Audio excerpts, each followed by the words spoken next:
muziek schrijven en maken.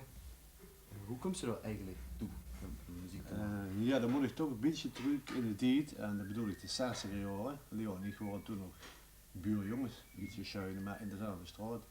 Toen speelden we met een orkest in het jachthuis, dat was dus recht bij Leon tegenover, in een beatband. En ja, die 60 jaar, dat is inmiddels al 30 jaar terug, dat gaat over. Maar de muziek die heb ik niet losgelaten. En opleiding? Opleiding bij Guus Oudekerk. Dag in Valkenberg, toch een gekende naam. 5 jaar accordeonles gehad en dan heb ik ook in het orkest gespeeld. Ja, en dan voor de rest toch eigenlijk een beetje autodidactisch, zelf ontwikkeld. Want tegenwoordig zit ze met keyboards, gitaren, computers. Welk instrument is zijn hoofd? Op de keyboard maak ik de melodieën in grote lijnen en ik bewerk het arrangement een beetje. En dan toch meestal in samenwerking met bestaande mensen in de studio, producers, arrangeurs, wordt al uitgewerkt. Treedt ze ook op met in een groep? Ja, daar zijn we voor een jaar mee begonnen. De groep Foukmoor, wat dan ook Valkenburg betekent. En het was eigenlijk een eenmalig initiatief om te zeggen van, er is zoveel muziek van Maastricht die het carnavalsgebeuren overwoekert. Daar ben ik natuurlijk zelf ook een beetje schuld aan. Dat ik veel Maastrichtse groepen wel eens muziek en tekst maak. Maar inderdaad, het Valkenburg idee was sinds de oude nummers van Groep Lambrix en Cheie en noem maar op, was weg. We hebben nog een groep gehad vroeger, Novenant, die hebben daar ook een hele grote bijdrage aan geleverd.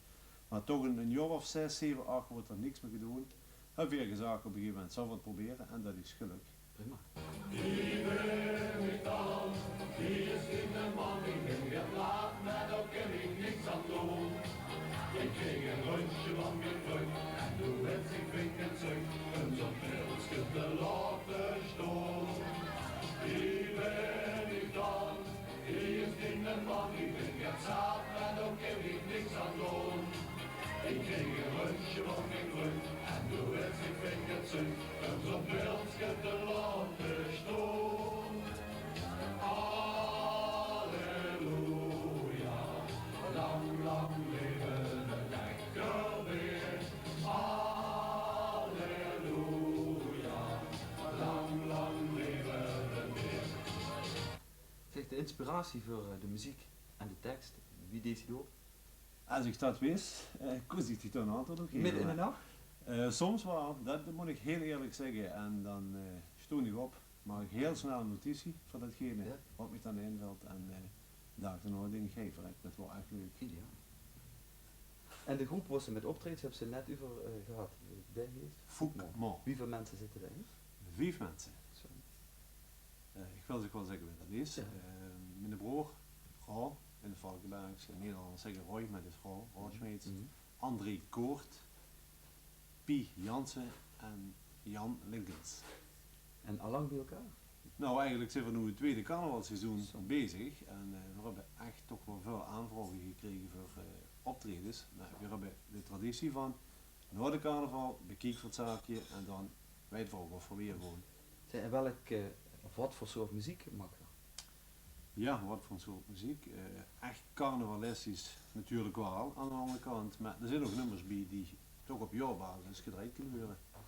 En ook van andere Nee, top 40 nee, we hebben dus Zeg, voorgenomen dat zoveel gecoverd wordt, Ja, want dat precies. is Dat is wanneer we goed. stiek bedoeld Ja, zijn. dat bedoel ik. De covers die proberen we dus af te zweren en we hebben dan ook gezegd, ik maak nu nummers. Eigen identiteit. Eigen identiteit, typisch Ja, Valkenbergs. prima.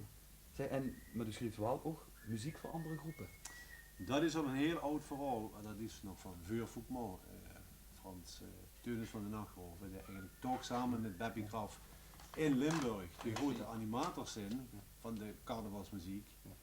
Daar word ik wel eens door benaderd en dat heeft geresulteerd in de dat we nog geen cd zouden tot een LP. Maar ik zie nu ook de nieuwe cd's liggen. Ja, dit is een product, dit is van afgelopen carnaval, dit is een milestone product.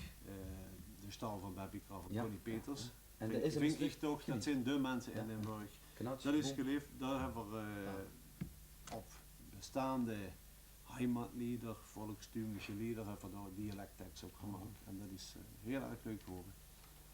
We hebben het net al bij de binnenkomst gemerkt, je bent getrouwd en de hubs kinderen en 2 zonen. Ja. Wat zit een vrouw ervan voor optreden? Ja, ik compenseer dat en dat doe ik als volgt. Als ik dan heel veel weg ben, en uiteraard, soms blijft dat financieel, is het ook gewoon zo leuk aantrekkelijk, voor niks schiet de zon op, dat doen we ook heel veel, ook voor bejaarden optredens of andere instanties. Maar dat blijft toch wel eens gaat hangen en dan compenseer ik dat nu, toevallig, zit er nu wijskeuken. En degene die tegels aan het leggen is en het zetten, die is Frans Kronenberg, de bekende slagerzanger. En dan heb ik toevallig compenseer ik dat met, ik maak voor die kleedjes, doe lekker met de Ja, tegels. tuurlijk, vriendendienst, perfect. Zo gaat dat. Is het toevallig dat de broer Roy metzingt in het koor? Nou, vroeger in de 60 jaren zong hij ook met in de beatgroep. En dan kreeg het ook een soort affectie van, god, wie van met de ideeën begoesten, hebben ze daar ook zin aan? Ja, tuurlijk.